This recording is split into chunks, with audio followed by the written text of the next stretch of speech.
I was screaming with my eyes, but she never heard me. My mama saw it all. She saw every step I took, every tear I shed. She saw every single time that man, her husband, came into my room. And she did nothing. She treated me like I was invisible, like I didn't matter. She never stood up for me, never protected me. I carried that silence for 60 years. I was a daughter, a wife, a mother, a grandma, all while holding the pieces of a broken heart. And then, on the day of her funeral, I stood up there, right at the altar of that little church, and I told the truth, in front of the whole town. That's when I finally learned. The truth doesn't destroy you when it comes out. It sets you free. If you've ever had to swallow your pain just to protect the one who should have protected you, then honey, this story is yours too. Hi, my name is Clara Mae Thompson. I was born and raised in a little town out in the country where everybody knows everybody and stories travel faster than we can tell them. You know, it's funny how folks from outside look at us, like life in the country is always peaceful, simple, like every house is spotless and there's always a hot meal on the table. But let me tell you something. That ain't quite the story I have to tell. When I was a child, our house was small, wooden, plain, with a little garden out front that smelled like wet earth after the rain.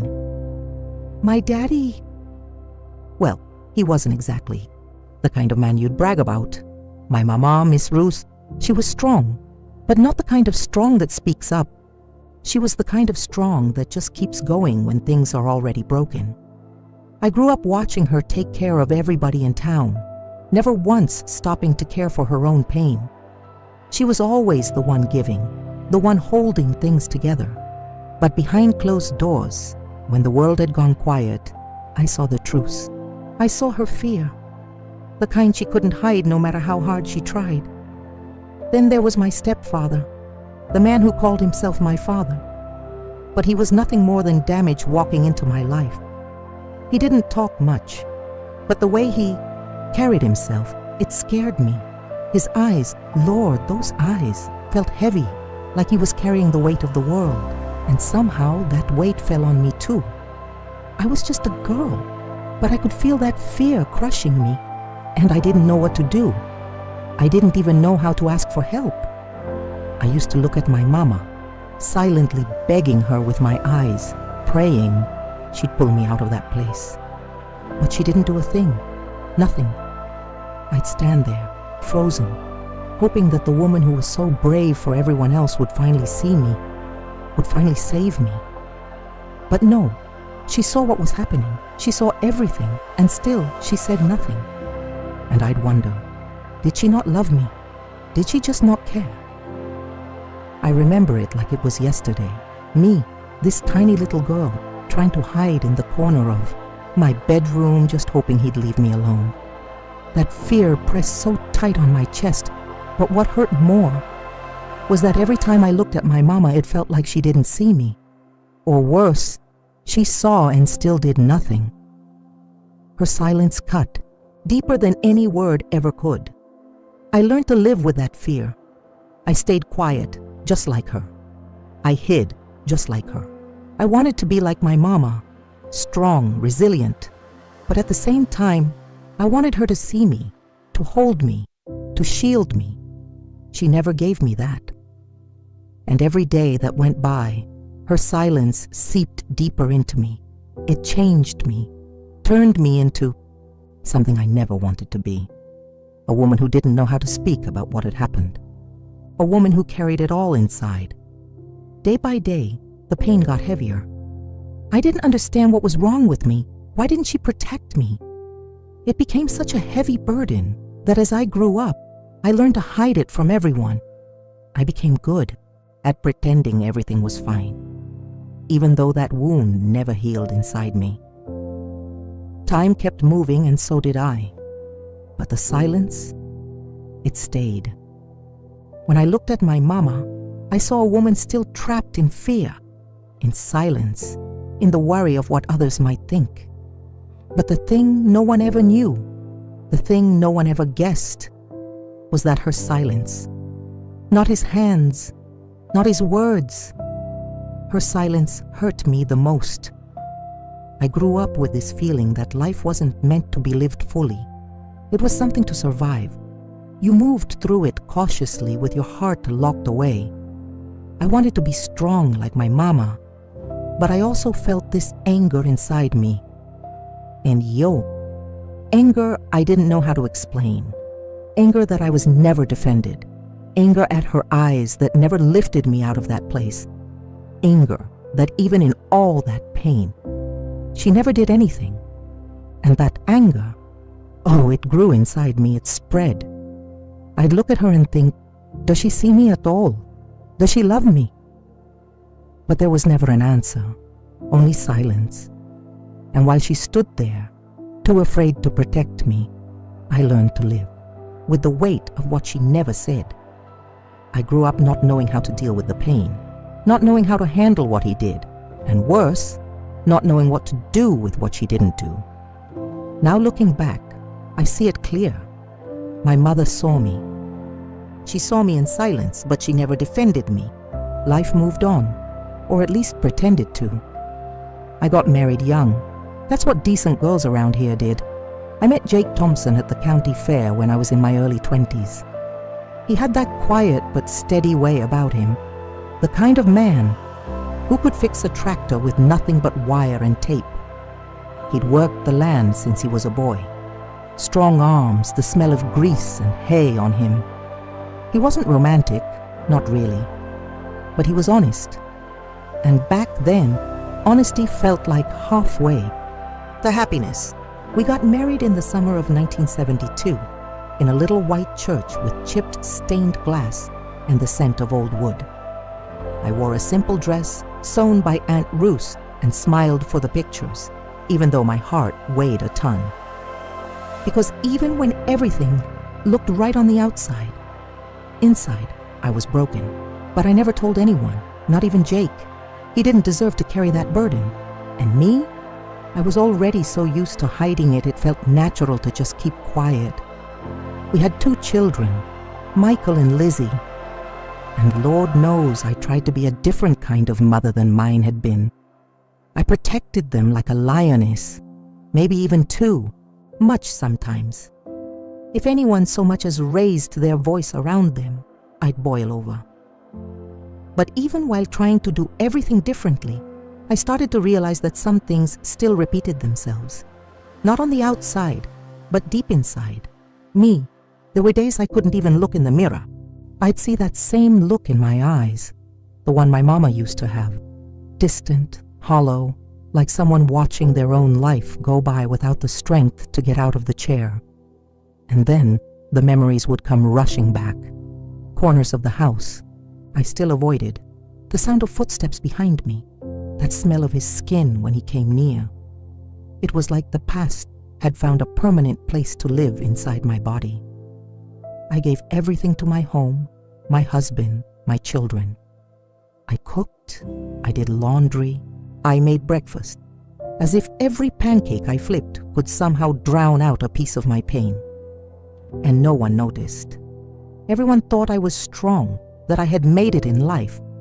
But no one knew the battle it was to wake up every morning and pretend I was okay. Jake, bless his heart, he was a good husband.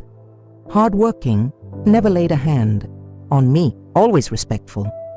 But he was also a man of his time, and men back then didn't ask too many questions. He'd see when I got quiet, when my eyes drifted far away. But he never pushed. He'd just pull me into his arms and whisper, "I'm here, Clara. It'll pass." And I'd nod. But it never did. The worst part wasn't what he did to me when I was a child. The worst part was what it left behind. The fear, the shame, the feeling of being broken on the inside, and knowing that if I ever told anyone, they probably wouldn't believe me. Or worse, they would believe me and still do nothing, just like my mama. I learned to smile in photos, to show up at church every Sunday, to bring pie to town gatherings, to clap at school plays. I became a respected woman, but deep down, I was a dam about to burst. And when you hold back too much water for too long, eventually something gives. There was a time when Lizzie was about 10 years old. She started asking questions about my childhood, about my father. She was smart, that girl. Too smart. And I lied. I made up silly stories. Said he died young, that Mama was busy but good. And every lie felt like a punch in the stomach. But I'd rather take that hit than see in her eyes the same fear I once had in mine. And so I kept going. Decade after decade. Time passing, silence growing. Sometimes I'd wake in the middle of the night drenched in sweat, heart racing, hearing that bedroom door creaking in my memory. Other times just a smell, cheap tobacco, wood polish, whiskey, was enough to send me spiraling back in time. But I never told a soul. My mama died without ever saying a single word about what happened. She died looking at me like she still carried the same guilt, but never found the courage to ask for forgiveness. And me? That day, staring at her coffin in the chapel, I thought, she took the secret with her, but I'm still here. Because that's what silence does. It lies, makes you think it's gone, but it lingers. It seeps into your skin, into your bones, into your memories. It shapes you in ways no one else can see. And I kept going. Strong on the outside, drowning on the inside, until the day everything started to change.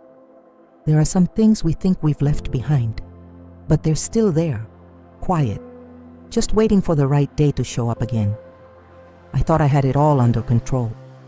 I convinced myself for years that as long as I kept living right, keeping the house clean, loving my family, the pain would fade. But that's not how it works. The weight of what I lived through didn't go away. It just hid in other parts of me. When Lizzie left for college, the house got quieter. Jake still worked down at the shop with his brothers, and Michael was engaged, building his own life. And me? I was alone in the kitchen, just the ticking of the wall clock to keep me company. And that's when the echoes of the girl I used to be started coming back loud and clear. I started forgetting pots on the stove, letting clothes soak too long in the tub, losing sleep at night.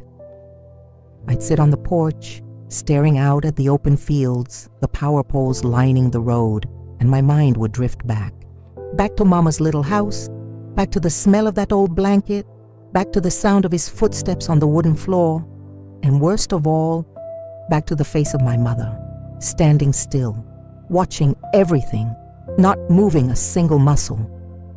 That look, Lord, that look, dry, distant, like she had vanished on the inside, like pretending not to hear or see was easier than facing what was happening to her daughter. And that ate me alive. Because even after all those years, a part of me still wanted to understand. Why didn't she save me? Was she afraid too? Did she think if she ignored it, it would just stop? Or was it that she just couldn't? Then the chest pains started, shortness of breath. Twice I ended up in the hospital thinking I was having a heart attack. But the doctor said it was anxiety. Can you believe that? 60-something years old, with my life in order, and they're telling me my heart's not sick in the body. It's sick in the soul. Nobody could see it. Nobody knew. But inside, I felt like a locked room that no one entered, no one cleaned, and the dust had turned to mud. And right there in that dark corner was the weight of my childhood, stored away like a box of junk you never want to open. I got along with everyone.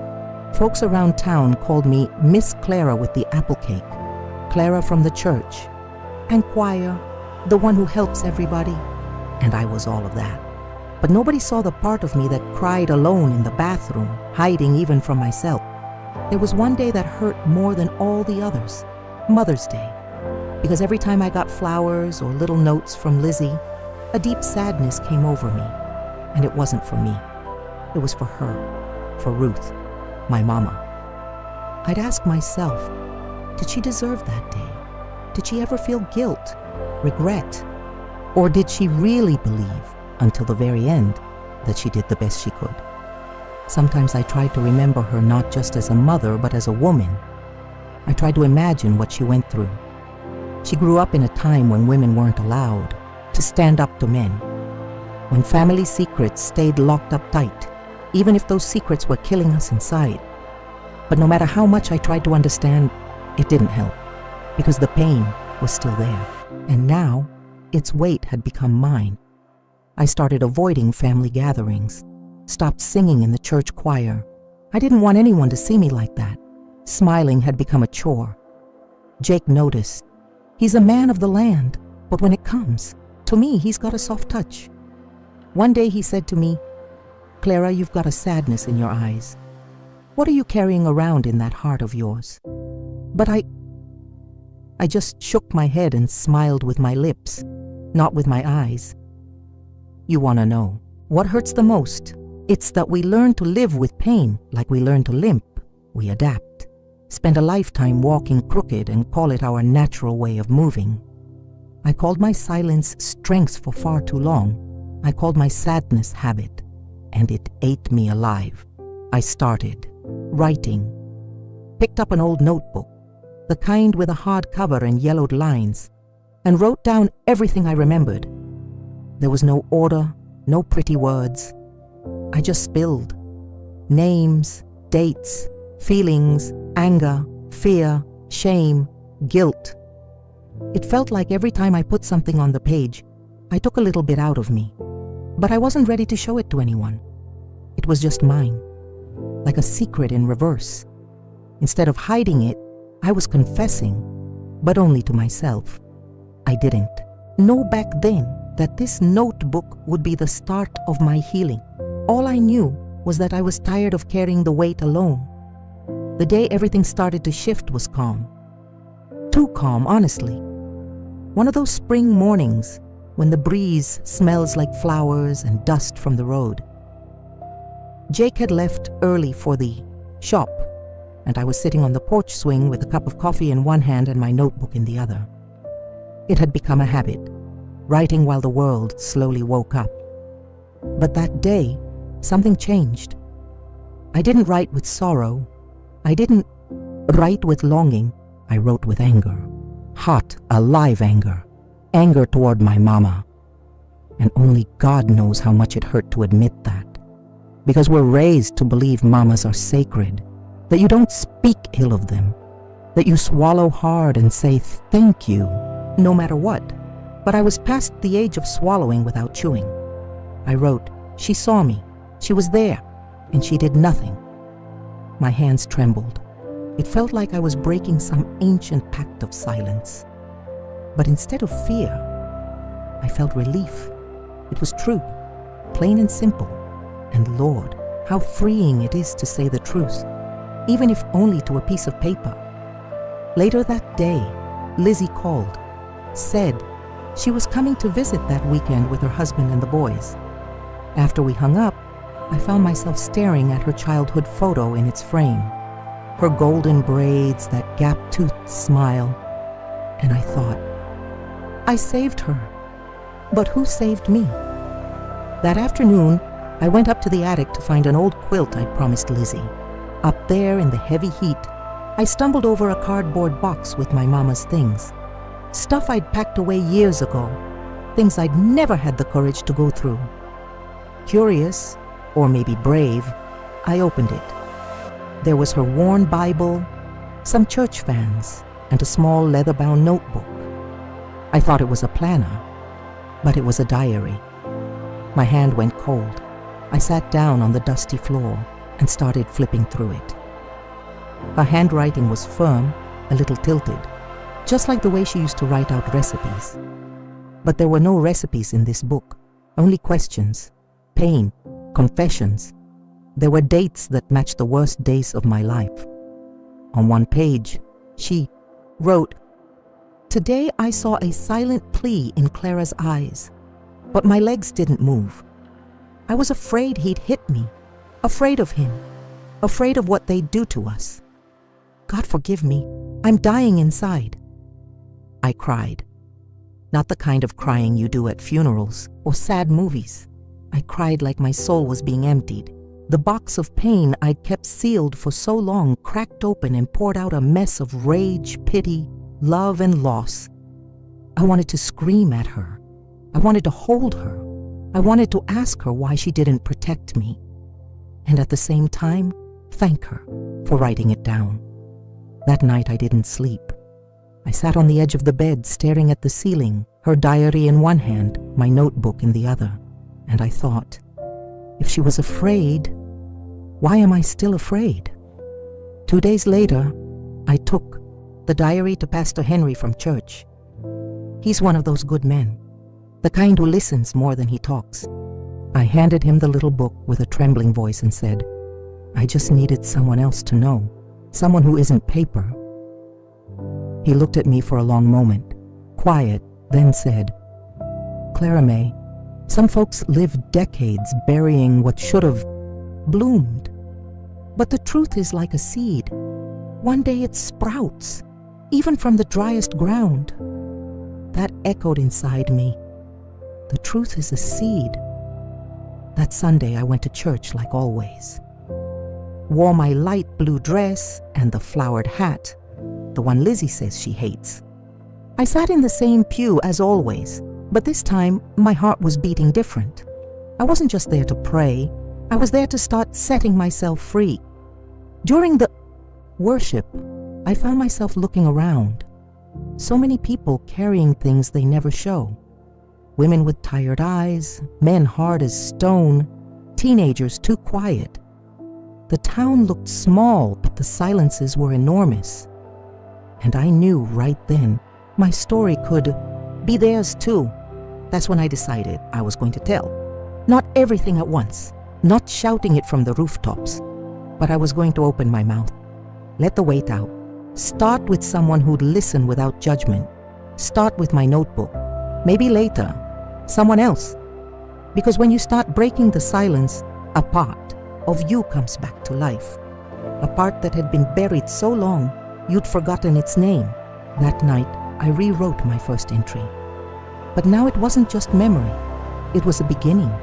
It was courage. And it was mine. After that Sunday, something inside me changed. Not in a loud or dramatic way. Real changes rarely are.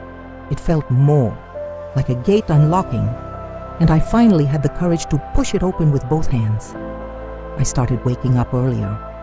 I'd make breakfast while listening to the old country songs from my youth, the ones that played on the AM radio while we sewed or made pickles in the kitchen. It was like I was meeting old parts of myself again, parts that had been gathering dust in some forgotten corner of my soul. I went back to writing with more purpose. Now my notebooks weren't just vents. They became almost like letters. Letters to my mama, to myself, to little Clara, the girl who never had anyone to defend her. I wrote like I was cleaning out an old room. Each sentence swept away a little more dirt from the corners. And the most beautiful thing, the more I wrote, the less I cried. The pain was still there. It always would be. But now, it had a name, a face, a shape. And when you can name what you feel, oh, honey, that changes everything. Jake started, noticing the difference. One day he looked at me sideways while I was stirring beans on the stove and said, "You've been lighter, Clara. What's this journey going on inside your heart?" I smiled, and for the first time in a long time, it was a real smile. "I'm sweeping the house from the inside," I said. He didn't understand right away, but he wrapped his arms around my waist and whispered, "Whatever it is, keep going." And I did. I went back to the church choir, shopped at the town market without rushing, started chatting with the younger women in town, those porch swing talks that sound like small talk but carry whole truths. One of them, Rachel, a sweet young thing who married Miss Lottie's grandson, told me one day that sometimes she felt scared at home. Not scared of being hit, but scared of being invisible, of becoming just another piece of furniture. And my throat tightened, because I knew that fear too well. Sitting there on that bench in the town square, with my water bottle in one hand and my straw hat shading my eyes, I looked at her and said, "Rachel, can I tell you something?" She nodded, and I told her. Not everything, just a part, a warm-up. I told her that when I was a little girl, I lived through things no one should ever live through, that my mother saw it and did nothing, and that I spent a lifetime thinking that was normal, that women just had to endure things in silence, but that now, even with all my white hair, I was learning to let go of what had been stuck inside me for too long. She went quiet, then took my hand. Hers was cold, mine was warm. "You're brave, Miss Clara," she said. And in that moment, I felt like I was doing something right. After that, it was like my heart stopped being afraid to beat out loud. I started going to the women's group at church. At first, I just listened. Then I started to speak. Once, twice, 3 times. Small stories, small truths. People who had never looked me in the eyes before now searched for mine, their own filled with tears. People saying, "Me too." People saying, "I've never told anyone." It was like by opening up my pain, I gave others permission to open theirs. And that healed me a little more each day. Until one afternoon, Lizzie showed up at my house with a lemon cake, the kids running wild in the yard, and an envelope in her hand. "Mom, look what I found in my old college stuff," she said. It was a paper she'd written her first year at school, called "The Strong Women in My Life." There was a part in it that made me cry in silence. She wrote, "My mom never," raised her voice to be heard. But her strength lives in the silence she chose to break inside herself. She already knew, maybe not everything, but enough. And even so, she admired me. She saw me as strong. I don't even know how to explain what I felt. Maybe pride, maybe relief, but above all, it was hope. Hope that my story, as sad as it was, had become a lighthouse for her. And maybe for others too. That night after they'd gone home, I sat in my little porch chair, the one with the creaky boards underneath, and thought about the girl I used to be. Fragile, scared, silent. And I thought, you made it this far. And now, Clara May, it's time to go even farther. I didn't know how yet, or when, but I knew I wasn't stopping there. The silence that once paralyzed me was now just the pause between one truth and the next.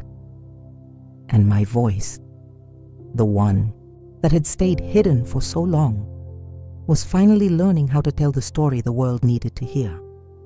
It was at my mother's funeral that everything came to light. The sky was overcast that morning, but not a single drop of rain fell. The air was thick and heavy, like even the weather had held back its tears. The whole town came out to that. Little church, people I'd grown up with, childhood neighbors, the ladies from the sewing circle, even some I didn't recognize anymore. All there to say goodbye to Miss Ruth, a woman who, to everyone else, was generous, helpful, God-fearing. And she was, at least in what she allowed others to see. That week, after she passed, I kept sifting through memories and those old notebooks we never dared open together. Her diary stayed with me. I read every page with a tight chest. She had written hard things, confessions, fears, even clumsy attempts at explanations, but never an apology. Maybe she didn't know how. And that's when I decided to write a letter, just one I had never had the courage to say out loud. But that day, in front of everyone, I needed to read. Jake tried to talk me out of it. "It's not the time, Clara," he said, with that worried look of his. But I knew it was. If I didn't speak in that moment, I might never speak at all. and I had already waited a lifetime. At the end of the service, when the pastor asked if anyone wanted to say a few words, I stood up slowly.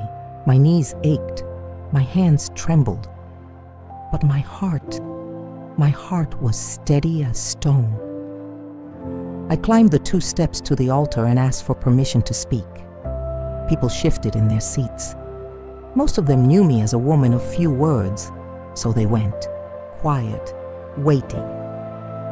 I pulled the folded paper from my dress pocket and read, "Today marks 7 days since my mother passed, and for the first time in over 60 years, I'm going to say what I've been holding in."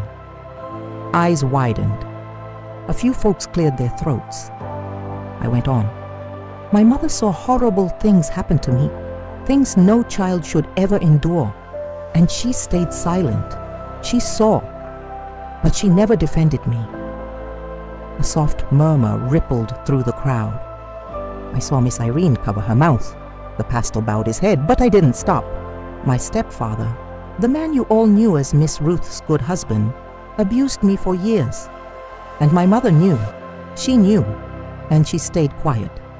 I know she was afraid, I know it was a different time, but her silence was my greatest punishment. I paused.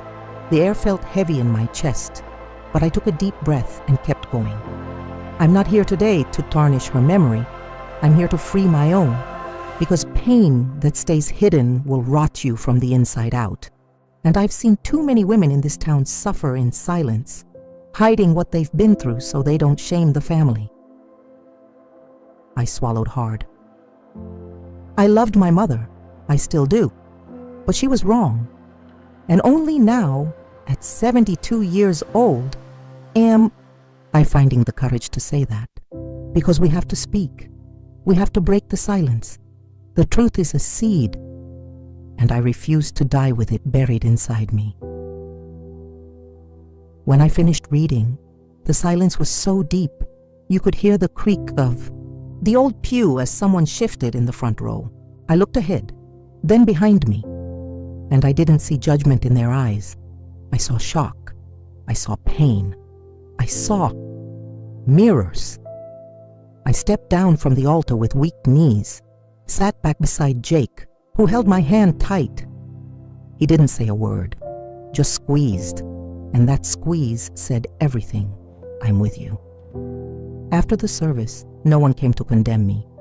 Some women hugged me, others just looked at me, eyes full of tears. Rachel, that younger woman I'd once confided in, came over with a trembling hand and said, "Thank you for saying what so many of us still can't." The following week, the whole town was talking about it. Some said I was brave. Others said I aired dirty laundry in public. But for the first time, I didn't care what they said, because something stronger had taken hold of me. The peace that comes from finally removing the mask. 2 days later, I got a call from a local radio reporter. Someone had told them about what I'd said at the church. They wanted to interview me.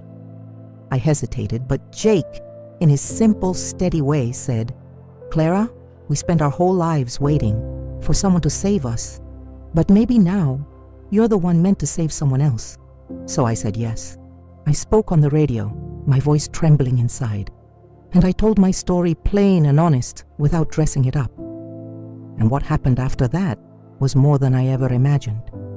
People from other towns started writing letters, emails, notes. Women, men, young folks, elders, telling me they had lived through the same thing, or that they'd never had the courage to speak. And that hearing me made them feel brave for the first time. The story spread. It grew legs. It became a feature on a website, then in a Christian magazine. My stepfather's name, the man who had hurt me, came back into circulation. Even though he'd been dead for decades, his image was finally torn down. Not out of vengeance, but justice. And my mother, who spent a lifetime staying quiet, finally rested with the truth exposed. By that point, I already knew. My voice, once so small, had become a lighthouse, and I wasn't going to hide it ever again. After that Sunday, my life changed, but not in the way folks expected. I didn't become famous, didn't win any award, none of that. But something opened up inside me, a space that had never existed before. It was like, for the first time in my life, I could breathe with my whole chest without fear of getting hurt. In those first few days, the town was buzzing. People whispering in the market, in the bank line, at the corner diner. Some looked at me with wide, uncertain eyes, others with respect, and a few, they looked away, like they were afraid to bump into their own conscience. But you know what? I didn't care. For the first time, I wasn't living to fit anybody's expectations. I wasn't Clara with the apple cake anymore, or the choir lady, or Ruth's daughter. I was just me, Clara Mae Thompson, the woman who survived, who spoke, who broke the cycle. And that brought me a lightness I hadn't felt in decades. A week after the funeral, I got a handwritten letter. It was from a young woman named Angie, from a little town 2 hours from here. She'd heard my radio interview. She wrote that she was abused by her uncle when she was a child, that she told her mother, and her mother told her to shut up. I spent my whole life thinking I was the problem, she wrote. But when I heard your voice, I realized it wasn't me. It never was. I cried reading that letter, because deep down, it felt like I had written it myself 40 years ago. After that, more letters came, notes left in the church's mailbox, people knocking on my door to talk. Some shared, some just cried. And me, I listened, because I'd learned that listening can be just as sacred as speaking. Rachel, that young woman I mentioned, she started a support group for women in the region. She invited me to the first meeting. I went. We sat in a circle, 6 women, a pitcher of iced tea in the middle, and a box of tissues.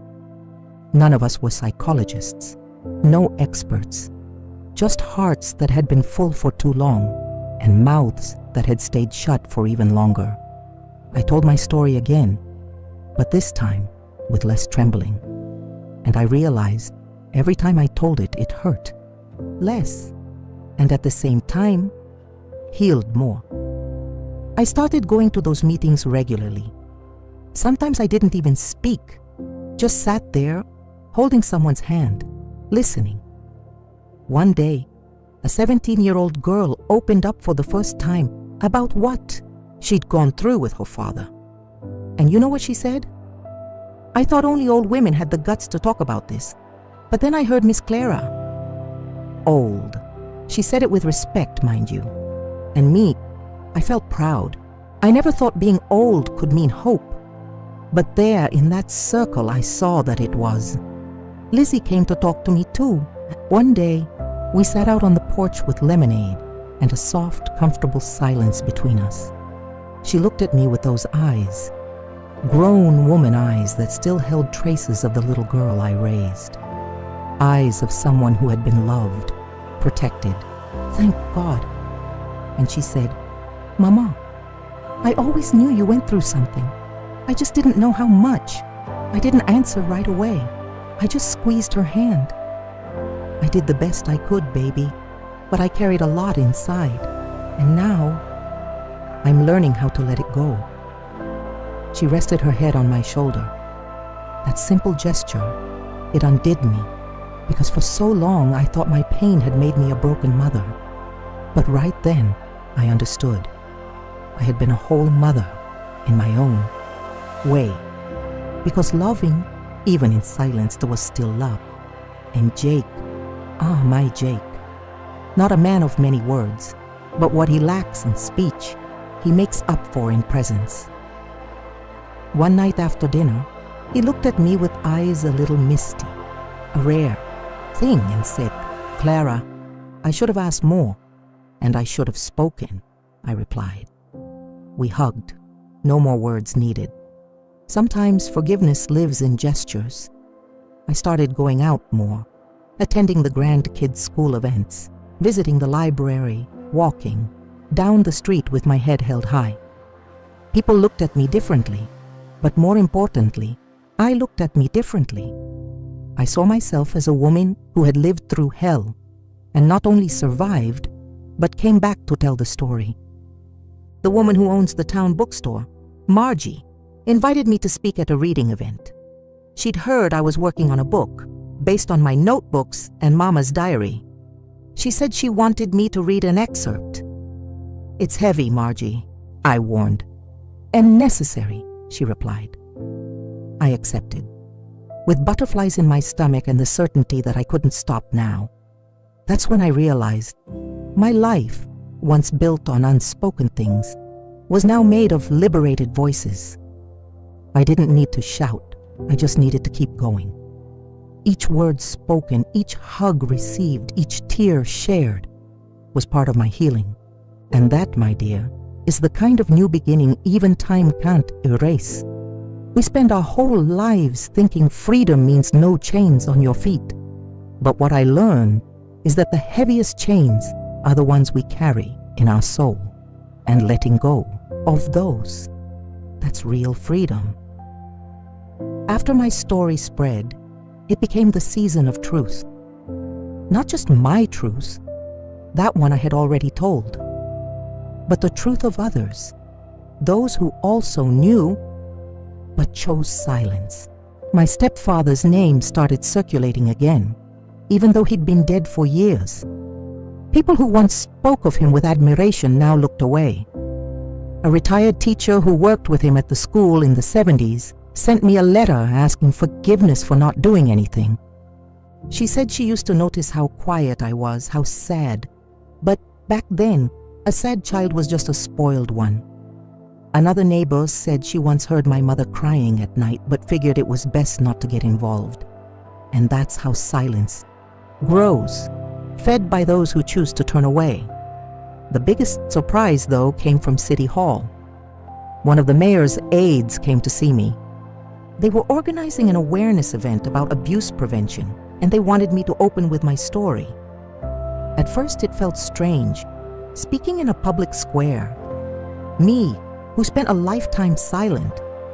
But then I realized this wasn't about me anymore. It was about what comes after the scream, about showing other Claras of any age that it's still time. Time to speak, to heal, to move forward. That day, I stood on a stage set up in front of the town library, a soft breeze rustling my floral dress. I held the mic with trembling hands and looked out at the crowd. I saw familiar faces, some I didn't know. I saw women with glassy eyes, men with lowered heads, and so many young people listening closely. And then I said, "My name is Clara Mae Thompson. I was born and raised in this town, and for decades, I lived with a secret that made me silent inside. Today, I'm here to say the shame was never mine. It never was. Quiet applause, respectful, and I continued, telling not just what I had lived, but what happened when I finally spoke. I talked about my mother's diary, the letters I received, the women I met, the hands that reached out. I said my voice, once a whisper, had become a drum. After the event, a woman from a shelter in the neighboring town invited me to speak to the girls there. I went, then I went to another, and another. Now I spend part of my week visiting shelters, community centers, schools, telling, listening, healing a piece of myself with every story entrusted to me. And my book. Oh, my book. It came out last year. It's called The Weight of Silence. It's simple, no frills, just the truth.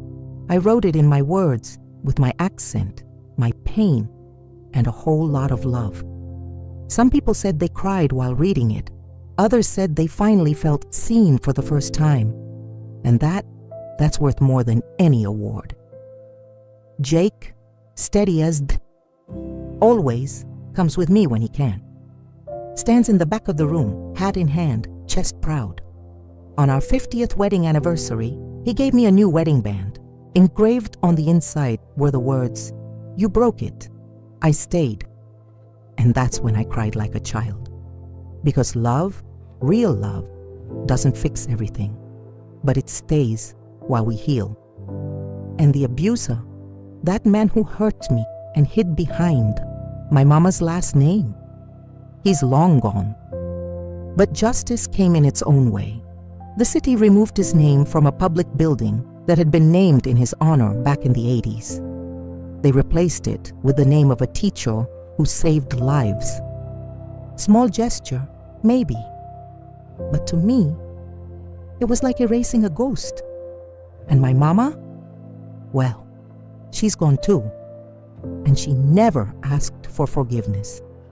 But she left behind that diary, that little book stained with tears and silence. And in it, I found what I needed to move on. I forgave her, not to excuse what she did or failed to do, but to untie the knot she'd left in me. Because when we forgive, we're not saying it was nothing, we're saying it was enough. Today, at 73 years old, I walk slowly, but my heart doesn't stumble anymore. I make my tea every morning, still love sitting on the porch, listening to the birds and writing. But now, I write light. I write with a soul that's finally free. Sometimes I catch myself looking in the mirror and saying out loud, "You made it, Clara May. You made it." And if there's one thing I want to leave for anyone reading or hearing this story, it's this. It's never too late to break free, never too early to protect yourself, and never, never is silence the answer. Truth might take time, it might hurt, it might even scare you, but when it finally comes, it heals, it transforms, it turns on the light where there used to be only darkness. And if one day you see someone begging for help with their eyes, don't look away. Don't be one more stone in the path of someone already carrying the weight of the world. Be a bridge, be a voice, be a shelter. I'm Clara May Thompson, and this is my story. But maybe, just maybe it's a little bit yours too. If this story touched your heart, don't keep it to yourself. Share it with someone who needs to know there's still time. Time to speak, time to heal, time to break free. And if you've been holding it all in for too long, leave a comment down below. Even if it's just a simple, "I hear you, Mrs. Thompson," because sometimes that's the very first step toward freedom. I broke my silence. Maybe now it's your turn. My mama saw me suffer, but she never stood up for me. A true story of courage and truce.